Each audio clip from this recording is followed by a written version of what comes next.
पार्वती, तुमने हिमालय पर मुझे वर के रूप में पाने के लिए घोर तप किया था।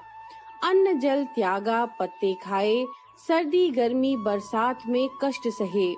तुम्हारे पिता दुखी थे। नारद जी तुम्हारे घर पधारे और कहा, मैं विष्णु जी के भेजने पर आया हूँ। वह आपकी कन्या से प्रसन्न होकर विवाह करना चाहते हैं। अपनी राय बताएं।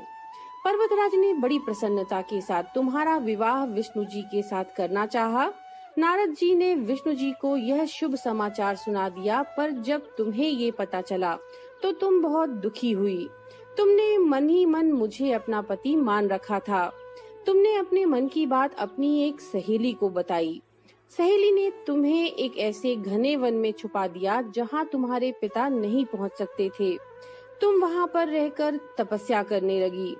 तुम्हारे लुप्त होने से तुम्हारे पिता चिंतित होकर के सोचने लगे कि इस समय अगर भगवान विष्णु की बारात वहाँ पर आए तो क्या होगा।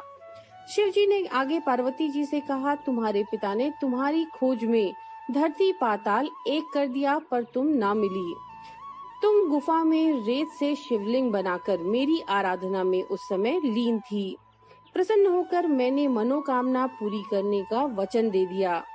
तुम्हारे पिता खोजते हुए गुफा तक पहुँचे। तुमने बताया कि अधिकांश जीवन शिव जी को पति रूप में पाने के लिए तप में बिताया है और वह तप सफल हो रहा है। आज शिव जी ने मेरा वरण कर लिया है। मैं आपके साथ एक ही शर्त पर घर चलूंगी, यदि आप मेरा विवाह शिव जी से करने को तैयार हों।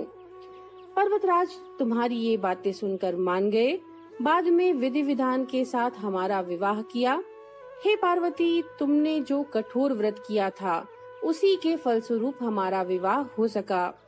इस व्रत को निष्ठा से करने वाली स्त्री को मैं मनोवांछित फल देता हूँ। उसे तुम जैसा अचल सुहाग का वरदान प्राप्त होगा।